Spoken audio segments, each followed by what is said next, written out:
Good morning to all. आप सभी को आरपीसीएस नर्सिंग क्लासेस में फिर से स्वागत है। आज हम फिर से नया टॉपिक लेकर आए हैं, बहुत इम्पोर्टेंट टॉपिक जो हमारे एग्ज़ाम पॉइंट ऑफ व्यू से भी महत्वपूर्ण है और हर व्यक्ति के लिए ज़रूरी है।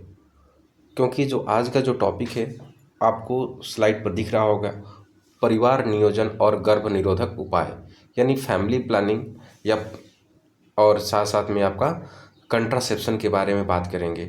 क्योंकि आज की जो समय है, आज के सिनेरियो में बहुत ज़्यादा जो है पॉपुलेशन का ग्रोथ हो रहा है, बहुत एक्सप्लोसिव रेट से बढ़ रहा है, बहुत तेज़ी से बढ़ रहा है, जिसके चलते हमें रहने का, खाने का और हमारे दैनिक संसाधन की भी क्या हो रही है, कमियां ही जो है देखने के लिए मिल रही है।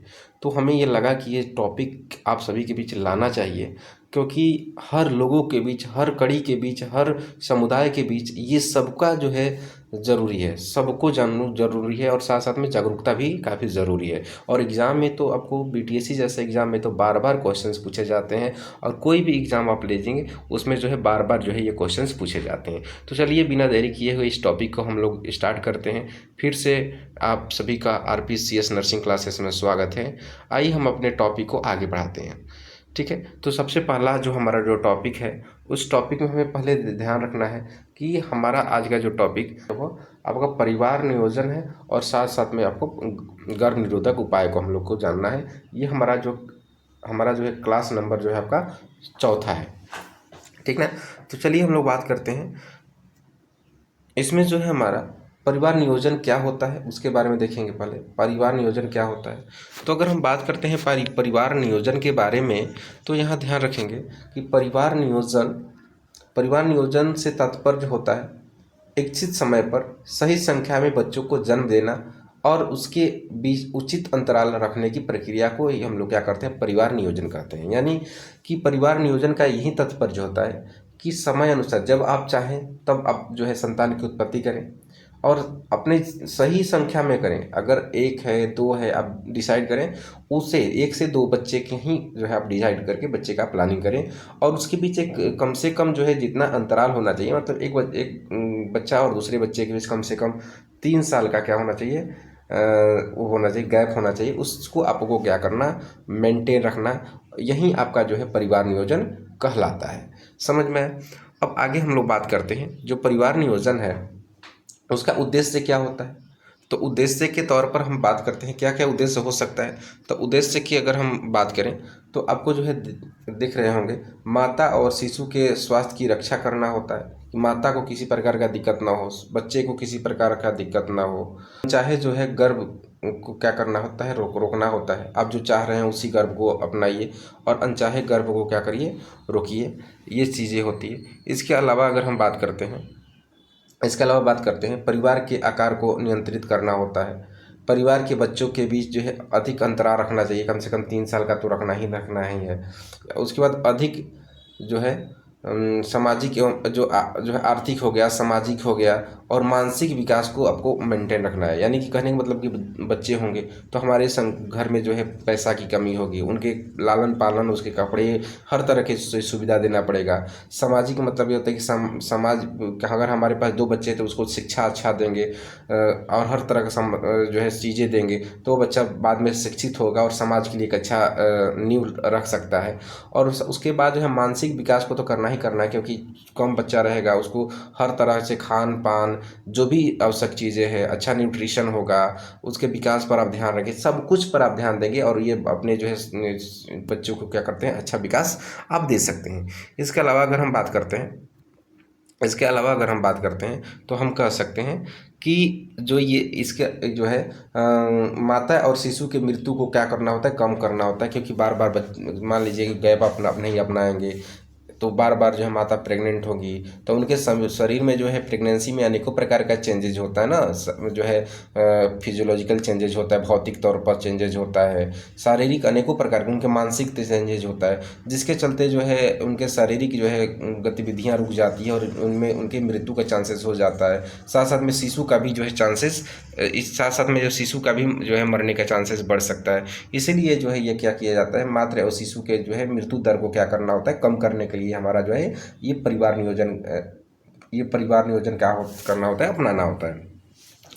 उसके बाद हम बात करते हैं, अगर बात करें परिवार नियोजन के क्या सिद्धांत होता है, तो यही होता है छोटा परिवार और सुखी परिवार होगा। छोटा परिवार होगा तो सुखी परिवार तो होगा, आप जानते ही हैं। ज़्यादा लोग होंगे तो ज़्यादा हर लोगों का अपना अपना माइंड होगा, अपने अपने वे में चलने का प्रयास करेंगे। लेकिन छोटा सा परिवार है तो हर लोग एक साथ मिल करके एक रूम के नीचे अपने आप को हर व्यवस्थित तौर पर अपने आप को रख सकते हैं। देरी से विवाह जो है करना है, यही होता है, देरी से विवाह करें। यानी कि पहले जो है 18 साल से नीचे के जो बच्चे होते थे उनका भी शादी कर दिया जाता था। अब जो है धीरे धीरे जो है परिवार नियोजन ये है कि 18 साल से ऊपर जो है विवाह करिए। और जब 18 साल से ऊपर आप जो है विवाह करेंगे तो उस कंडीशन में क्या होगा कि समय माता का जो है जो होंगी उनका जो शरीर पूरी तरह से डेवलप हो जाएगा, और पिताजी भी मानसिक तौर पर डेवलप हो जाएंगे, फाइनेंशियल डेवलप हो जाएंगे। इसलिए थोड़ा सा क्या करना है, देरी करना है।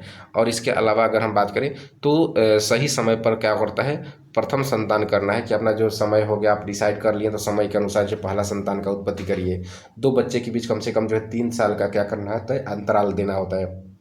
और कोशिश ये करिए कि अधिक से अधिक आपको कोशिश ये करिए कि अधिक से अधिक जो है आपके 2 ही बच्चे हों। 2 से ज़्यादा बच्चे के लिए आप मतलब कोई प्लानिंग ना करिए, क्योंकि 2 बच्चे ही काफ़ी हैं। उनके लिए आपके लिए हर तरह की सुविधाएं जो है उनको मिल सकता है, और वो भी जो है अपने लाइफ को जीवन को अच्छे से खुशीमय उसको बिता सकते हैं।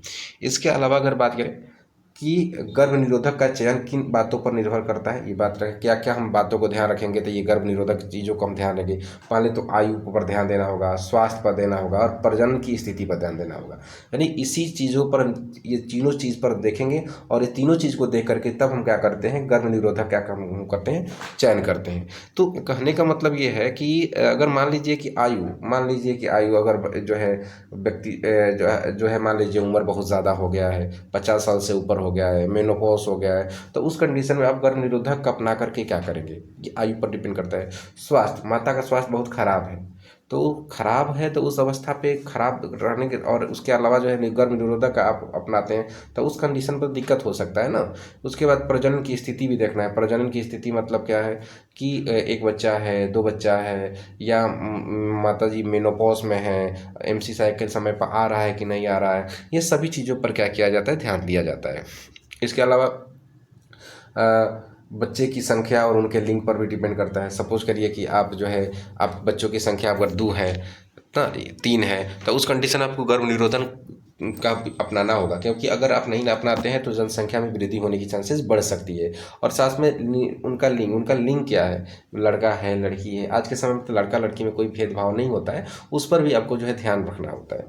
इसके अलावा अगर हम बात करते हैं तो अंतराल या अस्थायी विधि का आवश्यकता होती है। गर्भावस्था चयन होना क्या करेंगे कि अगर आप मान लीजिए कि एक बच्चे से दूसरे बच्चे के बीच आप अंतराल चाहते हैं, या कुछ समय के लिए आप जो है प्रेगनेंसी नहीं चाहते हैं, तो इसलिए आपको अंतराल या उस समय, तो अगर मान लीजिए जितना 2 बच्चा है आपका जो है फैमिली प्लानिंग पूरी हो चुकी है, तो अस्थायी विधि का अपनाइए। अगर हुई है तो कम से कम अंतराल करिए, कम से कम 3 साल का तो गैप रखबे करिए। ये जनरली डिपेंड करता है आपके फैमिली सुविधा, सहयोग एवं उपलब्धता के आधार पर भी होती है। अगर हम बात करें गर्भ निरोधक का चयन क्या करते हैं, सुविधा, जो आपको सुविधा हो, जो भी गर्भ निरोधक चीज़ें हैं उस तरह का चीज़ें हैं। मान लीजिए पैसा नहीं है तो हम हर तरह की जो है उस समय उस कंडीशन में आप कपर टीका यूज नहीं कर सकते हैं, उसका इस्तेमाल नहीं कर सकते हैं। तो जो आपके पास उपलब्ध है उसी का उपयोग करिए, क्योंकि आज के समय में जो है मार्केट में जो है या हॉस्पिटल में फ्री ऑफ कॉस्ट जो है आपका कंडोम का डिस्ट्रीब्यूशन होता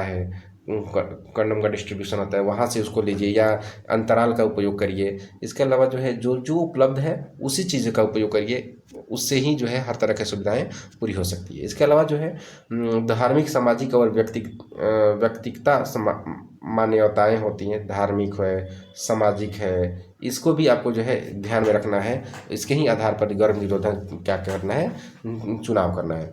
दुष्प्रभाव सहने की क्षमता होना चाहिए। दुष्प्रभाव मान लीजिए कि कभी किसी को कॉपर टी लगा हुआ है तो वहाँ पर दर्द हो सकता है ना। इसके अलावा जो है मान लीजिए परमानेंट कंट्रासेप्शन का आपने अप्लाया है तो उस कंडीशन में जो है दिक्कत आ सकता है। तो ये आपको जो है ये पता होना चाहिए, जो अगर दिक्कत आ रहा है ना तो उसको सहने की क्षमता होना चाहिए। ऐसा नहीं कि तुरंत दर्द होना शुरू हो गया तो उस कंडीशन में तुरंत के तुरंत हम टेंशन लेने लगे, डॉक्टर से दवाई लेने के लिए चले गए। तो इस बातों पर ध्यान रखना होगा ये चीज़। तो इसके बाद में चिकित्सक की तो सलाह लेना ही लेना होगा। कंट्रासेप्शन का उपयोग करें, हमारे शरीर के लिए कौन सा कंट्रासेप्शन अच्छा रहेगा, तो ये जो है चिकित्सक ही अच्छे से आपके शरीर को पहचान करके जान करके उसी के आधार पर आपको कंट्रासेप्शन को क्या करते हैं आपको बता देंगे।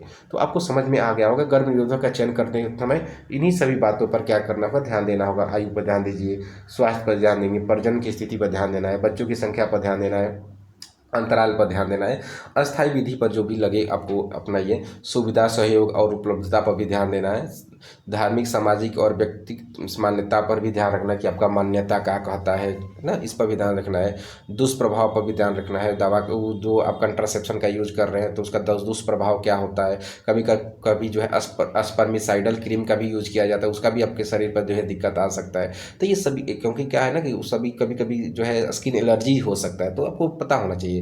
चिकित्सक की सलाह तो आपको लेते ही रहना है, तभी जो है आगे के ये प्रोसेस को आपको क्या करना है अपनाना है। अब आगे हम लोग बढ़ते हैं, तो आगे जो है हमारा है जो परिवार नियोजन है उसके क्या लाभ हो सकते हैं, परिवार नियोजन के क्या लाभ होते हैं उसके बारे में हम लोग बात करेंगे। परिवार नियोजन की अगर हम बात करें, परिवार नियोजन की जो आपका जो लाभ है उसके बारे में बात करें, माता व शिशु के स्वस्थ रखने के लिए क्या करते हैं, ये परिवार नियोजन हम लोग अपनाते हैं। शिशु मृत्यु दर को कम करना होता है, माता के मृत्यु दर को कम करना है, आर्थिक स्थिति में सुधार करना है, शिक्षा व रोजगार के अवसर बढ़ाना है, मानसिक तनाव कम करना है और परिवार में सुख शांति बनानी रखनी है। यानी सिंपल कहें कि परिवार नियोजन के यही लाभ होता है कि माता और बच्चे के दोनों को स्वस्थ रखें, शिशु और माता का जो मृत्यु दर है उसको कम करें, इसके अलावा जो है आर्थिक स्थिति में सुधार करें, शिक्षा व रोजगार के अवसर बढ़ाते रहें, मानसिक तनाव को कम करना है और परिवार में सुख शांति आपको क्या करना है अपनाना है। इसके लिए हमें क्या होता है, परिवार नियोजन की ज़रूरी होती है। आगे बढ़ेंगे, अब हम लोग बात करेंगे एजुकेशन के बारे में, बात करेंगे कंट्रासेप्शन के बारे में करेंगे। तो इससे पहले तो हमें ये जानना होगा कि कंट्रासेप्शन होता क्या है। तो ये बात को आपको याद रखिए कि कंट्रासेप्शन क्या होता है। कंट्रासेप्शन एक मेथड होता है, एक प्रक्रिया होता है जहाँ पर हम अनवांटेड प्रेगनेंसी को क्या किया जा सकता है, बचाया जा सकता है। इसके कई भी मेथड्स होते हैं, अभी जस्ट वो मेथड्स हम लोग पढ़ने वाले हैं, उनको क्या करना होता है, हमें अनवांटेड प्रेगनेंसी से क्या करना होता है, बचाना होता है। यानी कि माता के अभी जो है फैमिली प्लानिंग जो पढ़ रहे थे उससे क्या करना होता है, उसको फैमिली प्लानिंग को मेंटेन करना है और अनवांटेड प्रेगनेंसी को क्या करना होता है, बचाव करना होता है। तो एक सबने बोले कंट्रासेप्शन एक मेथड्स होता है, एक प्रक्रिया होता है जहाँ पर अनवांटेड प्रेगनेंसी को किसी भी मेथड, फिजिकल मेथड हो गया, केमिकल मेथड हो गया, बैरियर मेथड होगा, हार्मोनल मेथड हो गया, सबके माध्यम से क्या करना है या किसी एक माध्यम से क्या करना होता है, हमें बचाव करना होता है।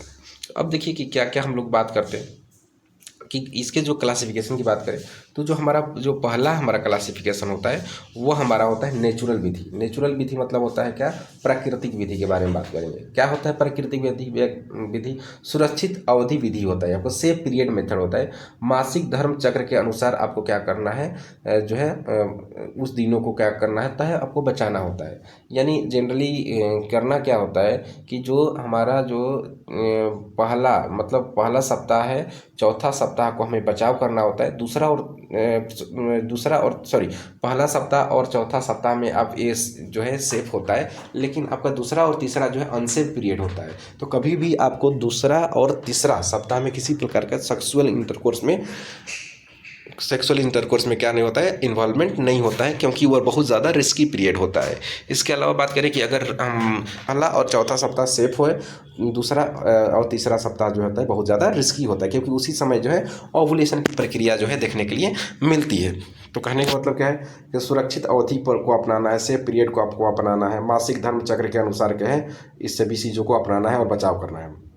उसके बाद लैक्टेशनल एमनोरिया मेथड होता है, उसमें जो है केवल 6 माह तक स्तनपान कराने वाली जो गर्भवती महिला होती हैं उन्हीं में ये जो है संभव होता है। क्योंकि जब लगातार जो है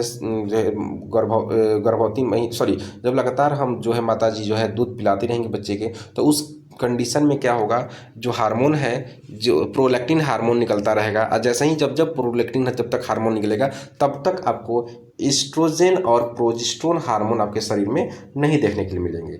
जिस दिन आपको प्रोजेस्टेरोन हार्मोन का लेवल क्या हो जाएगा, कम हो जाएगा, उसी समय एस्ट्रोजन प्रोजेस्टेरोन नामक हार्मोन आपको उत्तेजित हो जाएंगे और एमसी साइकिल लाना शुरू कर देंगे। यानी कि जब तक आपका प्रोजेस्टेरोन हार्मोन निकलता रहेगा तब तक एमसी साइकिल नहीं आएगा। या जब भी प्रोजेस्टेरोन हार्मोन थोड़ा कम हो जाता है तब ये एस्ट्रोजन प्रोजेस्टेरोन का वैसे ही लेवल ज़्यादा होता है और एमसी साइकिल आना शुरू होता है। सिंपल कहें कि टोटली आपका प्रोजेस्टेरोन हार्मोन, प्रोलैक्टिन हार्मोन और एस्ट्रोजन और प्रोजेस्टेरोन पर डिपेंड करता है। प्रोलैक्टिन कम तो एस्ट्रोजन प्रोजेस्टेरोन ज़्यादा, एस्ट्रोजन प्रोजेस्टेरोन ज़्यादा तो प्रोलैक्टिन कम, ये सब पर डिपेंड करता है। वही उसी के मद्देनजर रखते हुए ये एमसी साइकिल भी आपको जो है देखने के लिए मिलता है। तो वहीं बात कर रहे थे कि जब तक दूध पिलाएंगे तब तक जो है प्रेगनेंसी होने की चांसेस कम है, यानी कम से कम तो 6 महीना, किसी किसी फीमेल में तो 4 महीना पर जो है फिर एमसी साइकिल आता है।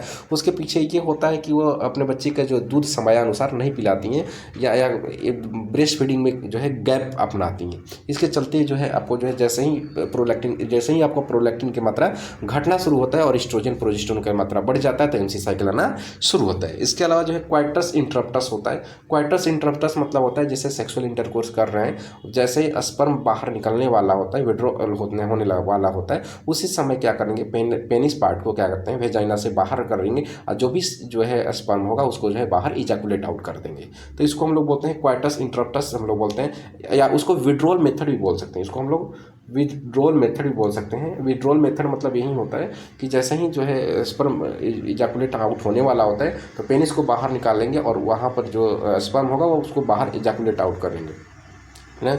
यही उसको हम लोग क्वाइटस इंटरप्टस भी बोलते हैं, यानी कि जैसे ही स्पर्म बाहर निकलने वाला होता है वैसे ही सेक्सुअल एक्टिविटी को रोक देंगे और पेनिस को बाहर निकाल करके क्या करेंगे, स्पर्म को बाहर इजैकुलेट आउट कर देंगे। शायद यहाँ तक आपको समझ में आ रहा होगा। आगे हम लोग बात करते हैं बैरियर मेथड के बारे में बात करेंगे। बैरियर मेथड क्या है, तो पहला आपका जो होता है वो कंडोम मेथड होता है। तो 2 प्रकार के कंडोम होते हैं, एक तो मेल कंडोम होता है और दूसरा होता है फीमेल कंडोम होता है। तो ये इसके बारे में देखेंगे। मतलब पुरुष ये जनरली आपका जो है ये तो मान लीजिए कि अनवांटेड प्रेगनेंसी को रोकता है, साथ साथ में HIV एड्स या कोई बहुत जो है सेक्सुअल ट्रांसमिटेड डिजीज है उससे भी जो है सुरक्षित करने का काम करता है, ठीक ना। ये जो है आपका मेल कंडोम में यही खासियत है। और फीमेल कंडोम जो है वो जो है योनि में लगाया जाता है और ये क्या होता है, जैसे ही स्पर्म जो है योनि में जो है क्या होता है इजैकुलेट आउट होता है तो ये जो है योनि के अंदर वेजाइना के अंदर जाने से रोकता है। यानी सिंपल कहें तो ये जो है इस तरह का होता है, ये इस तरह का होता है, दोनों तरह होता है। एक साइड से क्या होता है आपका बंद होता है और एक साइड से आपका क्या होता है खुला होता है। यानी कि जैसे ही ये जो है पेनिस जो है अंदर की ओर जाता है, इजैकुलेट आउट करता है तो यहीं पर क्या होता है हो जाता है, ये स्पर्म एक्युमुलेट हो जाएगा और बाहर जाने से क्या करता है प्रिवेंट करता है। लेकिन जैसे अगर मेल कंडोम की बात करें तो ये भी मेल कंडोम इसी प्रकार का होता है, इसी तरह बना होता है। ये वाला पार्ट इसका खुला होता है और ये वाला पार्ट जो होता है बंद होता है। और जैसे ही पेनिस से जो स्पर्म निकलते हैं तो वही आगे क्या हो जाता है कलेक्ट आउट हो आपको जो है देखने के लिए मिलता है, ठीक ना। ये सभी चीज़ें देखने के लिए मिलता है मेल और फीमेल में। उसके बाद अगला होता है आपका डायफ्राम होता है। डायफ्राम क्या होता है, तो डायफ्राम इस तरह का होता है, देखिए डायफ्राम इस तरह का होता है। और ये जो डायफ्राम होता है कि ये जो है सर्विक्स होता है ना, सर्विक्स में क्या किया जाता है उसको लगा दिया जाता है और जब स्पर्म निकलते हैं तो वो जो है सर्विक्स से अंदर की ओर जाने नहीं देता है। इसके अलावा सर्वाइकल कैप होता है। तो यानी कि जो सर्विक्स है, सर्विस के ऊपर जो है मान लीजिए सपोज करिए कि ये सर्विस है तो सर्विस के ऊपर इस तरह का कैप क्या किया जाता है लगा दिया जाता है। तो इसको हम लोग बोलते हैं सर्वाइकल कैप होता है। यानी डायफ्राम होता है, डायफ्राम एक तरह से डच लाइक स्ट्रक्चर होता है, यानी इस तरह का होता है। लेकिन कप जो होता है खाली इस तरह का होता है, खाली जो है सर्विस के ऊपर खाली इसको लगा दिया जाता है।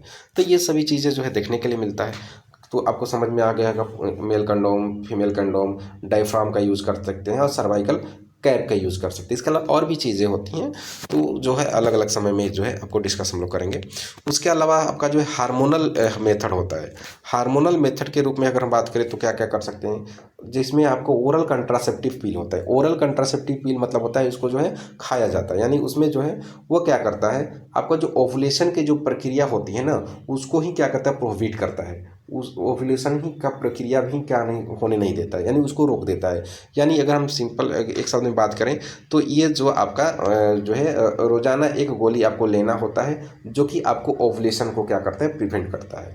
यानी आपको 28 गोली होता है, यानी रोज़ एक गोली आपको जो है लेना होता है, जिसमें 8 तो गोली आपको आयरन का होता है। उसके बाद और जो रिमेनिंग होता है वो हार्मोनल गोली होता है। तो उसका इंडिकेशन भी बनाया हुआ होता है किस वे में उसको खाना है, कब कब खाना है, सब कुछ। उसका साइड इफेक्ट तब तक हो जाता है। जैसे आपको माला एन हो गया, माला एन हो गया, माला डी हो गया, ये आपको जो है दवा होता है। जैसे माला एन का खासियत यही होता है ना कि माला एन में किसी प्रकार का ये जो है आपको फ्री ऑफ कॉस्ट होता है, फ्री में मिलता है। लेकिन जो माला डी मतलब होता है इसमें देना होता है। कितना देना होता है? तो 2 से 3 रुपया का जो है मार्केट में ये आपका सरकारी हॉस्पिटल मिलता है, वहाँ से आपको खरीदना होता है। यानी माला एन में किसी प्रकार का पैसा नहीं देना होता है। एन फॉर नो यानी नहीं देना होता है, ऐसे करके याद कर सकते हैं। डी फॉर देना यानी ऐसे करके इसमें याद रखते हैं। इसमें जो है ना एन ये सभी चीज़ें जो है आपको जो है पाई जाती है। इसमें जो है और कहें तो इसमें जो है एस्ट्रोडियोल पाया जाता है, एस्ट्रियोडियोल पाया जाता है, जो कि हार्मोन का एक कंट्रासेप्शन मेथड होता है आपका।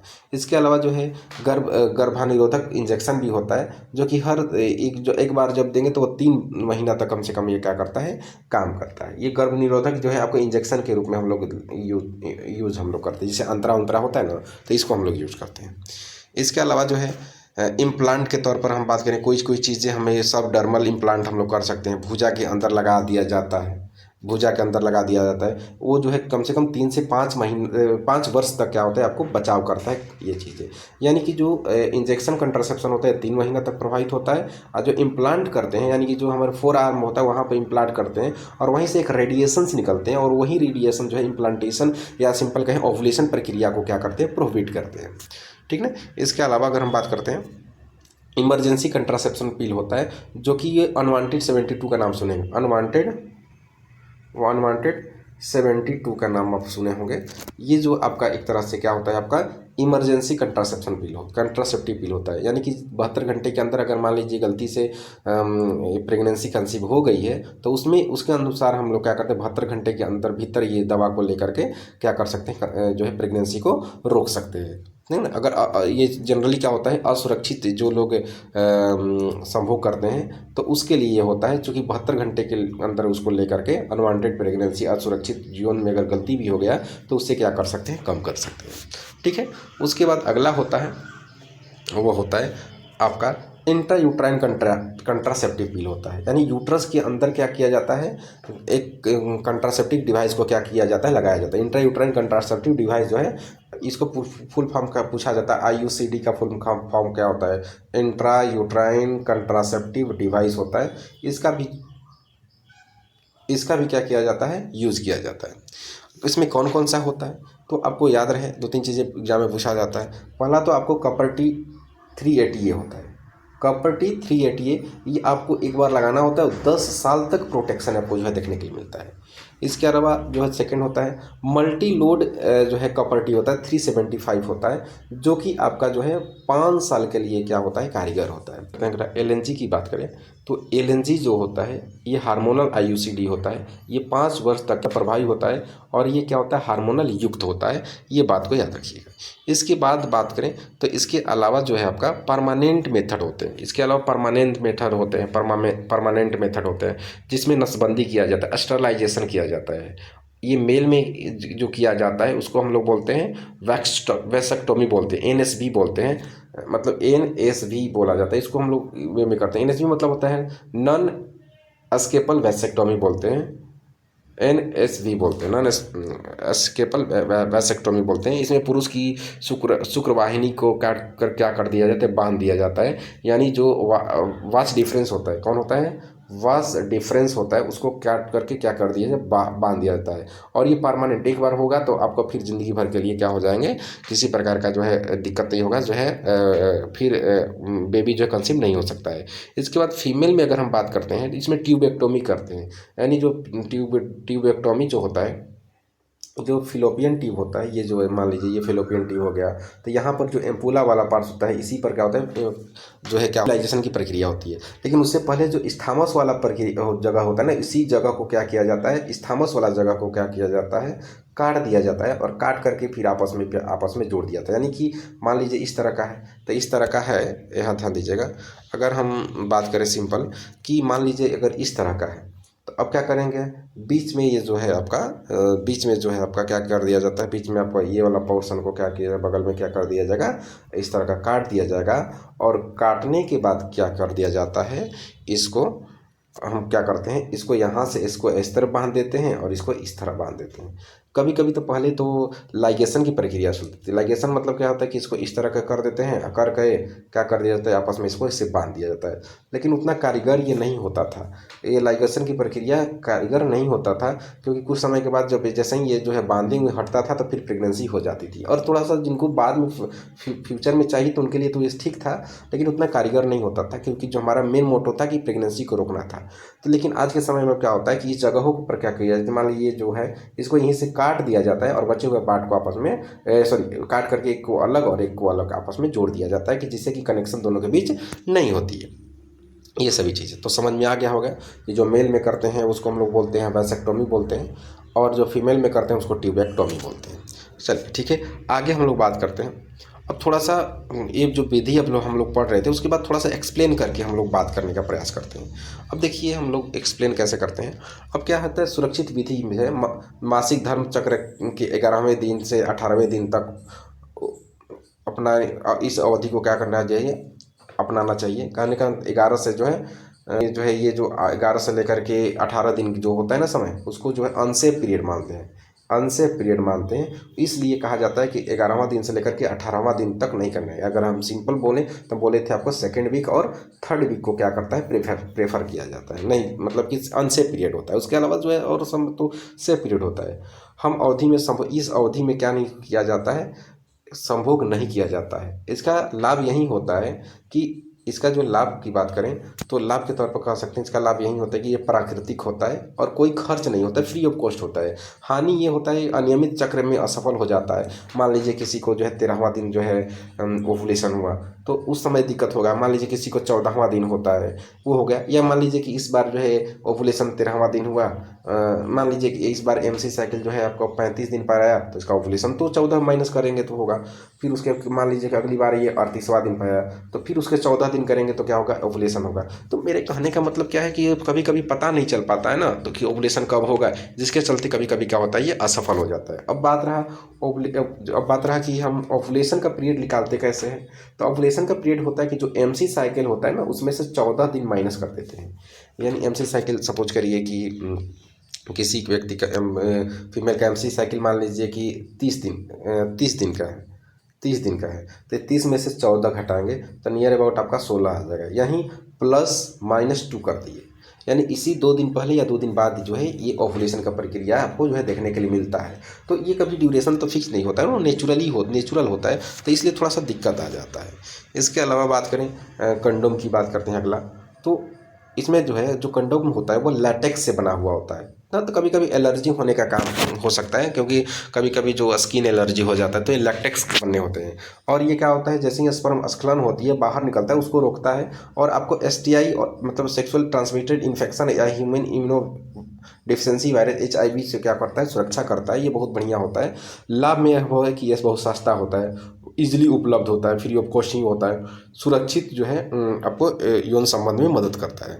हानि यही होता है कि सही उपयोग न करने पर यह असफल होता है, क्योंकि कभी कभी जो है अलग अलग ब्रांड का होता है, जो कि कभी कभी जो है एक जो है कंडोम जो है वो क्या हो जाता है, रप्चर हो जाता है। तो रप्चर होने से क्या हो जाता है, तब थोड़ा सा उसमें रिस्क बढ़ जाती है। यानी अगर हम बात करें कि जो कंडोम है हमें 60 जो कंडोम है हमें ये जो 60% ही क्या करता है, प्रोटेक्शन पैदा करता है, प्रोटेक्शन के लिए हेल्प करता है। 40% इसका जो है फेलियर दर है, 40% इसका क्या है, फेलियर दर है। इस बात को याद रखिएगा।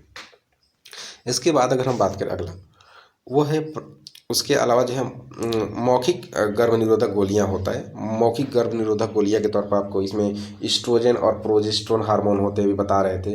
रोजाना एक गोली खाई जाती है, 21 दिन जो जनरली हम क्या करते हैं, रोजाना एक गोली खाई होती है, 21 दिन तक लेना होता है, ठीक ना। और सब जो है फिर 7 दिन का अंतराल लेंगे फिर खाएंगे। कहने का मतलब ये होता है, एक मन में बताया था आपको 28 दिन तक 28 गो गोली होता है, जिसमें आपका ये जो 7 गो होता है ना वो आयरन का गोली होता है, आयरन का गोली होता है। और उसमें से जो 21 जो होता है ना वो हार्मोन का गोली होता है। तो ये कहा गया है, इसमें 28 आपको दिखेगा, लेकिन ये बात को याद रखिएगा कि जो हम ये हार्मोन की बात करिए, यानी कि ये जो आपको ये जो 21 दिन खाएं उसके बाद आयरन खाइए 7 दिन, उसके बाद फिर अपना फिर से हार्मोन खाना शुरू करिए। तो अब यहाँ देखने के लिए आपको मिल रहा होगा कि आपको रोजाना जो एक गोली खाना है 21 दिन तक खाना है, फिर उसके बाद 7 दिन के अंतराल पर फिर से ये इसको स्टार्ट कर देना है।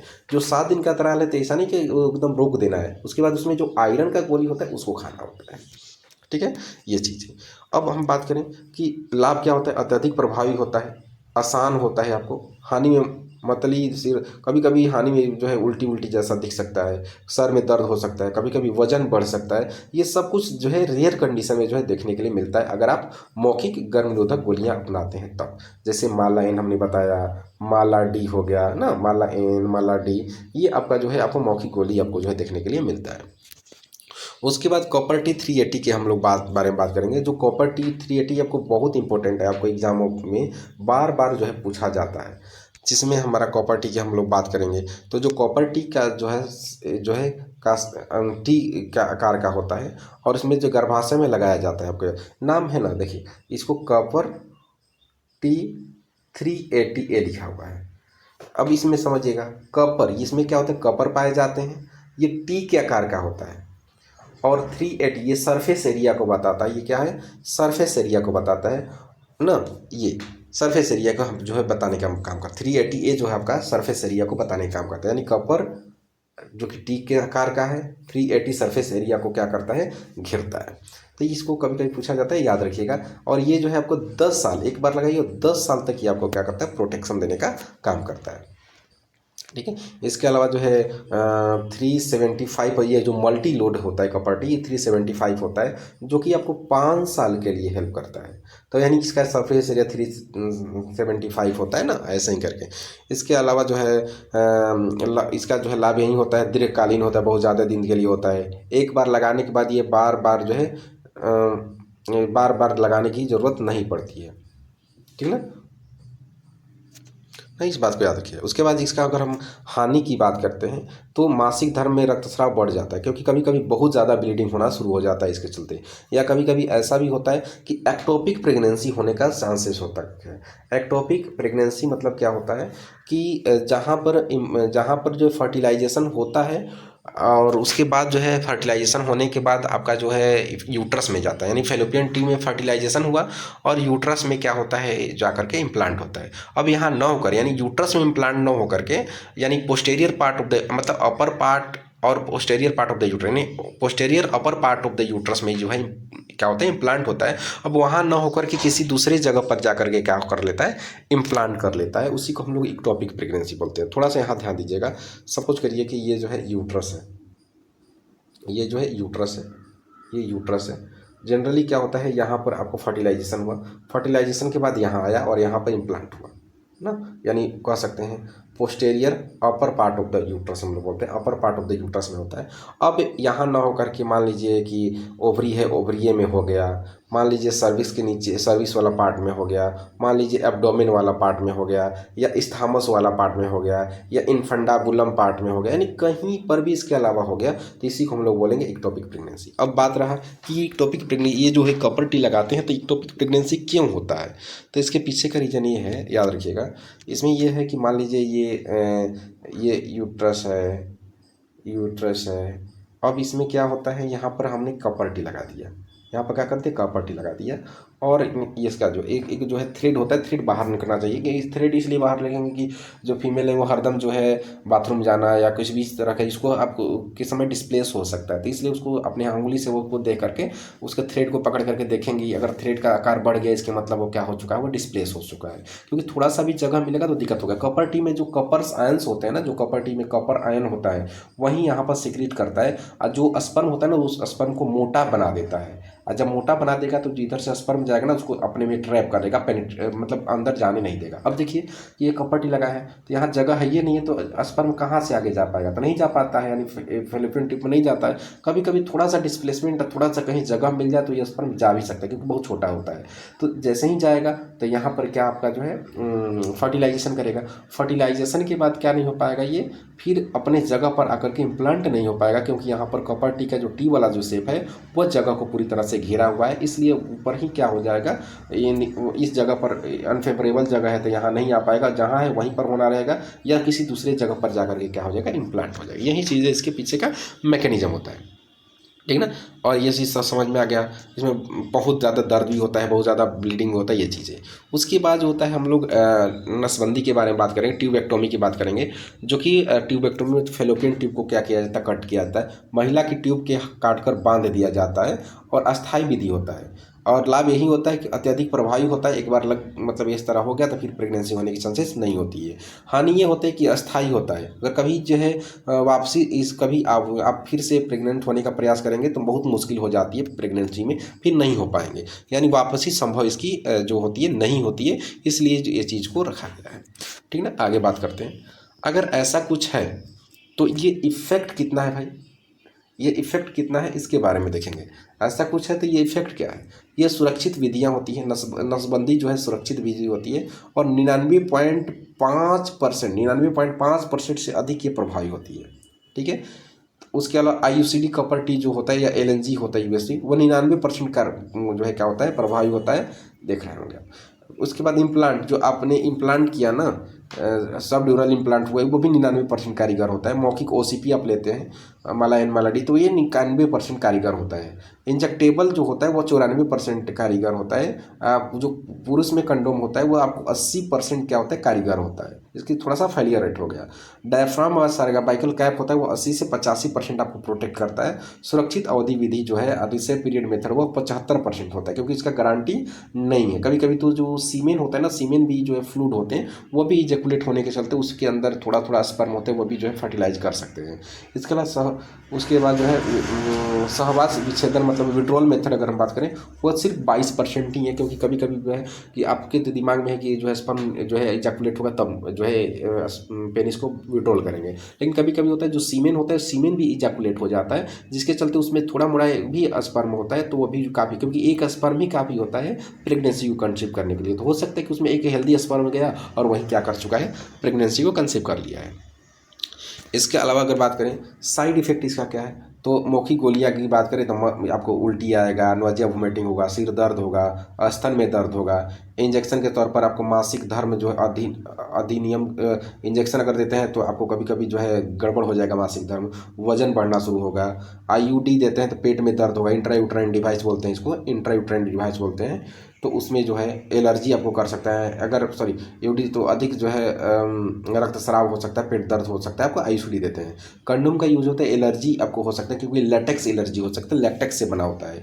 अगर हम इम्प्लांट अगर दे रहे हैं, इम्प्लांट कर रहे हैं, तो मासिक धर्म में क्या होगा, बदलाव हो सकता है। नसबंदी होता है तो बहुत कम, लेकिन जो है संक्रमण संभव होता है, क्योंकि अगर आप उसको ध्यान नहीं देंगे तो। इसके अलावा अगर बात करें, अगला हमारा होता है वह गर्भ निरोधक उपायों की चयन विधि। कैसे कैसे हम लोग सेलेक्ट करेंगे, कौन सा गर्भ निरोधक उपाय हमें करना है। व्यक्ति की आयु होना चाहिए, स्वास्थ्य की कंडीशन होना चाहिए, स्वस्थ है अस्वस्थ है, और प्रजनन की स्थिति होनी चाहिए कि यानी प्रेग्नेंट का होने लायक है कि नहीं होने लायक है। बच्चे की संख्या कितना है और उनका लिंग क्या है, ये भी डिपेंड करता है। ठीक ना। ये अब आज के समय में तो ये लिंग वाला सिस्टम अब तो उतना है नहीं, लेकिन पहले ये था कि पहले था लिंग कि हमारे घर लड़के होंगे या एक लड़की है तो एक लड़का जरूर होना चाहिए था। ये चीज़ कंसेप्ट आज के समय में तो ख़त्म हो गया है, लेकिन कोई लोग के जो है ये इसमें मिसकंसेप्शन चलता है, तो ये भी बात याद रखिएगा। अंतराल विधि चाहिए या अस्थायी विधि चाहिए, उस पर भी ध्यान रखना है। सुविधा का और उपलब्धता पर भी डिपेंड करता है कि क्या क्या चीज़ें आपके पास उपलब्ध है, कौन सी कंट्रासेप्शन का आप यूज कर सकते हैं। दुष्प्रभाव सहने की क्षमता होना चाहिए। अगर साइड इफेक्ट होता है, पेट में दर्द होता है तो, या मान लीजिए कि बहुत ज़्यादा वजन कम हो गया या बहुत ज़्यादा ब्लडिंग हो रहा है ना, तो इसको आपको सहने की क्षमता होना चाहिए, और चिकित्सक के सलाह के अनुसार ही क्या करना है होता है, आपको ये इसको चूज करना होता है। अब कंट्रा इंडिकेशन क्या होता है, मतभेद क्या होता है, क्या कब हम लोग इसको नहीं लेते हैं, तो गर्भवती महिला में हार्मोन विधि नहीं लिया जाता है। अगर मान लीजिए सपोज करिए कि माता जी गर्भवती हो गए, उस समय आप हार्मोनल विधि यूज कर रहे हैं, तो जो बच्चा होगा वो क्या हो जाएगा, एबॉर्ट हो सकता है, या उसमें जो अनेकों प्रकार का दिक्कत हो सकता है। गंभीर यह जो लोग का लीवर का गंभीर रोग हो ना, तो उस समय जो हार्मोनल विधि का नहीं अपनाना होगा। जिसको जो है आपका जो है, अगर किसी को सेक्सुअल ट्रांसमिटेड इन्फेक्शन है तो IUD से बचना है, इंट्रायूट्राइन डिवाइस नहीं लगाना है। उसके बाद रक्तचाप अधिक होने पर आपको ओसीपी का यूज नहीं करना है। अगर बीपी बढ़ा हुआ है तो ओरल कंट्रासेप्टिव पिल का यूज नहीं करना है। इसके अलावा एलर्जी अगर पता आपको चल रहा है तो तुरंत कंडोम का यूज नहीं करना है। यानी एलर्जी की कंडीशन में अगर लेटेक्स एलर्जी होगा तो आपको क्या नहीं करना है, कंडोम का यूज नहीं करना है। ये सभी विधि का आपको क्या करना है, याद रखना है। अब थोड़ा सा बात करते हैं इसमें हम लोग क्या क्या काउंसलिंग पर ध्यान देंगे। इसमें थोड़ा सा काउंसलिंग पर ध्यान देना है, क्या क्या हम कहेंगे। विधि के बारे में पूरी जानकारी देना है, ठीक है। उसके अलावा व हानि के बारे में समझाना है कि कौन सा कंट्रासेप्शन का क्या लाभ है, क्या हानि है। दुष्प्रभावों के बारे में समझाना है। इसके अलावा सही प्रभावों की विधि के भी बारे में बताना है। प्रयोग की विधि जो होता है उसके भी बारे में बताना है। इसके अलावा अगर बात करें, गोपनीयता रखना है, यानी कि सब देंगे तो दूसरे को बताने लगे, ऐसा नहीं होना चाहिए। उपलब्धता एंड टिकरल बताएं, यानी कि कौन कौन सा आपके जो है कौन कौन सा कंट्रासेप्शन आपके पास उपलब्ध है, कौन कौन सा कंट्रासेप्शन का आप यूज़ कर सकते हैं। सहमति लेकर विधि का चयन करें। अगर उनका मन है तभी उस चीज़ों को बताइए। उनसे पूछने के बाद अगर उनका मन नहीं है तो आपको प्रेशर और फोर्स नहीं करना है काउंसलिंग में। इसके अलावा अगर एएनएम जीएनएम की क्या इसमें भूमिका हो सकती है, स्वास्थ्य शिक्षा देना है, विधियों की जानकारी आपको देना है, गर्भ निरोधक साधन उपलब्ध कराना है, फॉलो अप और मॉनिटरिंग करते रहना है। मतलब जब जब जरूरत पड़े तो हॉस्पिटल बुलाइए, आप जा करके देखिए। पैसिव और एक्टिव मेथड को अपनाना है। दुष्प्रभाव की पहचान और प्रबंधन करना है। रेफरल सेवाएं प्रदान करना है और साथ साथ में आईईसी सामग्री उपयोग करना है। आईईसी मतलब इंफॉर्मेशन एजुकेशन कम्युनिकेशन। आईईसी होता है वो आपको इन्फॉर्मेशन होता है, आईईसी मतलब इंफॉर्मेशन एजुकेशन और कम्युनिकेशन मेथड होता है, उसको आपको अपनाना है। उसी के माध्यम से लोगों को क्या करना है, जागरूक करना है और समाज में जाकर के बताना है। इसके अलावा अगर बात करें, अगर आप कंडोम यूज कर रहे हैं तो उसका अपना विधि होता है, उस विधि का क्या करना है, उपयोग करना है। तो कैसे करेंगे, पहले हमें पैक को खोलना है। जैसे ही पैक को खोले उसके बाद दूसरा नंबर में है जो लिंग है, पेनिस है, उसके ऊपरी भागों में इसको लगाना है। उसके बाद जो है वीर्य स्खलन के बाद जो है और जो है जैसे ही आपका क्या करना है, जैसे ही स्पर्म बाहर निकले तो तुरंत से क्या करना है कि आपको उसको पकड़ लेना है। और उसके बाद जो है आपको क्या करना है, उसके मुंह को उसके बाद जो है जैसे ही बाहर निकालते हैं तो उसके मुंह को पकड़ करके उसको बाहर निकाल करके उसको फेंक देना है और कभी भी दोबारा यूज़ नहीं करना है। यानी पहले पैक को खोलना है, फिर लिंग के अंदर डालना है, फिर उसके बाद जो है जैसे ही स्पर्म निकले उसको उसके मुंह वाला पार्ट को क्या करना है, पकड़ लेना है और पकड़ करके आपको क्या करना है, उसको पेनिस से निकालना है और उसके बाद उसको क्या करना है, फेंक देना है। ये सभी बातों को आपको क्या करना है, याद रखना है। इसके अलावा बात करें, कुछ महत्वपूर्ण बातें होती हैं इसमें। ये होता है हर संभव में गर्भ निरोधक की संभावनाएं होती है। आपको ये बात याद रखिएगा कि ऐसा नहीं कि इस बार हुआ तो अगली बार नहीं होगा। जो भी जब भी आप संभव करते हैं तो क्या होता है, प्रेगनेंसी होने की चांसेस होती है। गर्भ निरोधक उपायों का सही और नियमित के अनुसार यूज करना है। 2 बच्चे के बीच कम से कम 3 साल का गैप रखना है। कम उम्र में विवाह व गर्भधारण से बचना है। और छोटा परिवार और वहीं जो है आपका खुशहाल परिवार होता है, उसी नींव को आपको क्या करना है, डालना है और उसी चीज़ को आपको ध्यान रखना है। इसके अलावा जो है राष्ट्रीय परिवार नियोजन कार्यक्रम इसमें चलता है, जिसमें शुरुआत इसकी 1952 में हुआ था। भारत ने पहली बार प्रारंभ किया था। उद्देश्य यही था कि छोटे परिवार को बढ़ावा देना है। चिन्ह ये आपका जो है लाल त्रिभुजकार आकार का है, आप लोग यहाँ देख रहे होंगे, यही इसका सिंबल होता है। नारा ये था कि हम दो हमारे दो। आज के समय में तो हम दो हमारे एक हो गया है, लेकिन पहले जो है चलता था हम दो हमारे दो। 1952 में आया था फैमिली प्लानिंग में। ऐसे 1951 में आया था, इसको लागू किया गया था 1952 में। उसके बाद कुछ चीज़ें जो स्लोगन्स होते हैं इसमें हमको याद रखना है। पहला है छोटा परिवार, सुखी परिवार, हम दो हमारे दो, सही समय पहला बच्चा, स्वस्थ माँ स्वस्थ बच्चा और गर्भ निरोधक अपनाओ, खुशहाल जीवन पाओ। यानी हमने फिर से बताने का प्रयास करेंगे कि छोटा परिवार होता है वो सुखी परिवार होता है। इस बात को, स्लोगन को ध्यान रखेंगे। हम दो और हमारे दो होना चाहिए, इस स्लोगन को याद रखना है। सही समय पर पहला बच्चा होना, जिससे कि आपका क्या होगा, स्वस्थ माँ होंगी और स्वस्थ बच्चे होंगे। और गर्भ निरोधक अपनाना है और खुशहाल जीवन को पाना है। शायद यहाँ तक आप सभी को समझ में आ रहा होगा। आपके एग्ज़ाम के लिए बहुत ज़्यादा इम्पोर्टेंट आपका जो है होता है, तो आप सभी इसको एक बार पढ़िएगा, अगर समझिएगा। अगर कहीं डाउट होगा तो आप जो है कमेंट बॉक्स में ज़रूर लिखिएगा। अगर कहीं दिक्कत होता है, कोई क्वेश्चंस आपको जो है डाउट होता है, तो आप हमसे कमेंट बॉक्स के माध्यम से पूछिएगा। हम कोशिश तुरंत करेंगे कि हम हर तरह के क्वेश्चन का आपको रिप्लाई करें, ठीक है। तो आज के लिए हम लोग यही इतना ही रखते हैं और लास्ट में हम यही कहेंगे आपसे कि छोटा परिवार सुखी परिवार होता है और स्वस्थ माता स्वस्थ शिशु समृद्ध समाज होता है। यानी माता जी स्वस्थ होंगी, शिशु स्वस्थ होगा, तो आपका जो समाज अपने आप में अच्छा होगा, समृद्ध होगा। तो इसलिए छोटा परिवार और सुखी परिवार स्लोगन को आप अपनाते रहिए और अपने लाइफ को, अपने ज़िंदगी को, अपने को आगे बढ़ाते रहिए।